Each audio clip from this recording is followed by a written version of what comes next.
কাকে মারা? বাংলাদেশের ন্যায় এবং ইনসাফের রাজনীতিকে মারা।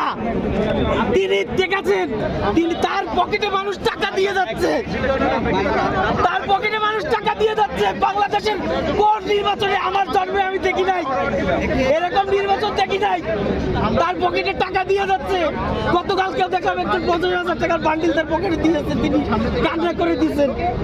তাদের আমানত যাতে রাখতে পারেন, একজন ইনসাফ এবং ন্যায়ের রাজনীতির পক্ষে কথা বলার মানুষকে যদি গুলিবিদ্ধ করা হয়, ইনসাফ এবং ন্যায়ের পক্ষের মানুষকে যদি এইভাবে তার মুখকে বুলন্দ করা হয়, এক শরীফ ওসমান হাদিকে যদি বুলন্দ করার চেষ্টা করে, আমরা হাজার শরীফ ওসমান হাদি হয়ে উঠবো।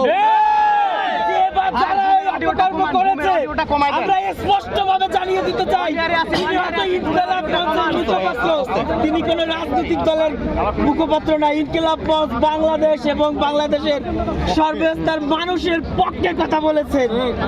তিনি অন্যায়। ভাই একটা প্রশ্ন করি, এই যে কথা বলেছে, এই যে ভাই, এই যে ওই আসনে তো অনেকে ইলেকশন করতেছে, গণসংযোগ করতেছে, শরীফ ওসমান হাদির উপরে হামলা হলো, এটার আসলে কারণ কি বলে মনে করছেন আপনারা? একটু ব্যাখ্যা করেন তো।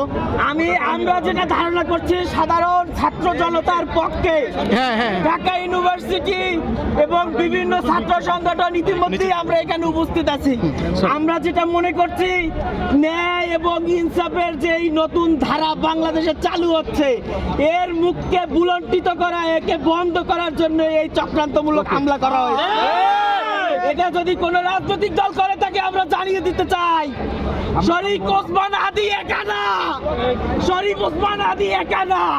সত্য এবং ন্যায়ের পক্ষে কিয়ামতের আগ পর্যন্ত মানুষরা ছিল, থাকবে, আমরা আছি। শরীফ ওসমান হাদিকে মারা মানে ন্যায় এবং ইনসাফের রাজনীতিকে মারা। তার যদি কিছু হয়, আমরা সাধারণ মানুষ কোনোভাবেই মেনে নেব না। আমরা কিছু হলে কিছু হলে গুলি কেন? ভাই আজকে কি আপনি ওখানে ছিলেন? আজকে কি ঘটনাস্থলে ছিলেন? আমরা আপনি ছিলেন? কাছেই ছিলাম। কাছে ছিলেন? আচ্ছা একটু প্রশ্ন করি, কত দূর থেকে গুলি করা হয়েছে, কয়টা গুলি করা হয়েছে এ পর্যন্ত আপনাদের কি দেখলেন, কিংবা কাউকে শনাক্ত করতে পারছেন কিনা বলেন তো। আমি পাশেই ছিলাম যখন তারা হঠাৎ একটা গুলির আওয়াজ আসলো, উনি লুটিয়ে পড়লো, সাথে সাথে আমাদের এইদিকে লোক যারা জনতা আমরাও দৌড়ে গেলাম। বুঝে ওঠার আগে এরকমটা করা হয়েছে, এরকমটা করা হয়েছে।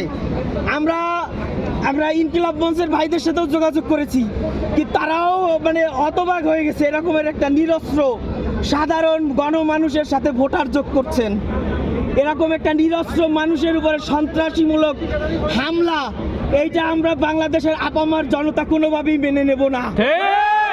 আমরা দেখেছি, উনি ঢাকা ইউনিভার্সিটির মেধাবী একজন স্টুডেন্ট, উনি আইএলস এর টিচার, উনি পড়াশোনা করান। ন্যায়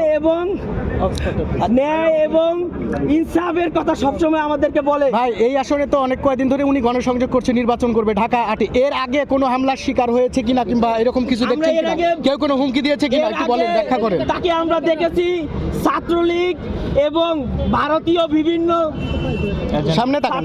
এবং ভারতীয় বিভিন্ন নাম্বার থেকে তাকে হত্যা এবং তার পরিবারকে হত্যার হুমকি দেওয়া হয়েছে। এই মর্মে তিনি ফেসবুকে পোস্ট করেছে, ইনকিলাব মঞ্চের পক্ষ থেকে পোস্ট করা হয়েছে, এবং তিনি জানিয়েছেন যে তার হত্যার আশঙ্কা আছে, তাকে মারার হুমকি দেওয়া হয়েছে। তিনি পোস্টের মাধ্যমে আমাদেরকে এই কথা অবহিত করেছেন। উনি কি জিডি করেছিলেন? জিডি করেছেন কিনা এটা আমি এই মুহূর্তে নিশ্চিতভাবে বলতে পারছি না, কিন্তু ফেসবুক পোস্টে, তার ভেরিফাইড ফেসবুক পোস্টে এই মুহূর্তে যাদের পক্ষে বি নেগেটিভ রক্তের প্রয়োজন, যাদের পক্ষে সম্ভব দ্রুত আসেন, এবং যদি ছাত্রলীগ এবং যদি কোনো রাজনৈতিক দল এর সাথে জড়িত থাকে, আমাদের কাছে ভিডিও ফুটেজ আছে, যদি এই মুহূর্তে কারো বি নেগেটিভ রক্ত থাকে, দ্রুত ঢাকা মেডিকেল কলেজের ইমার্জেন্সি জরুরি বিভাগের সামনে চলে আসেন। আর যদি কোনো রাজনৈতিক দল বা কোনো স্বৈরাচারের দল যদি এর সাথে জড়িত থাকে, বলে দিলাম, এক শরীফ ওসমান হাদির যদি কিছু হয়, আমরা সাধারণ জনতা, আমরা সাধারণ মানুষ শরীফ ওসমান হাদি সব সময় ন্যায় এবং হকের পক্ষে কথা বলে এসেছে। শরীফ ওসমান হাদি বাংলাদেশের নতুন রাজনৈতিক ধারার কথা বলেছে। এটা কি তার অপরাধ? একটা গণতান্ত্রিক রাষ্ট্রের অবকাঠামোর মধ্যে থাকবে ভিন্ন মত, থাকবে সকল মতের মানুষরা থাকবে,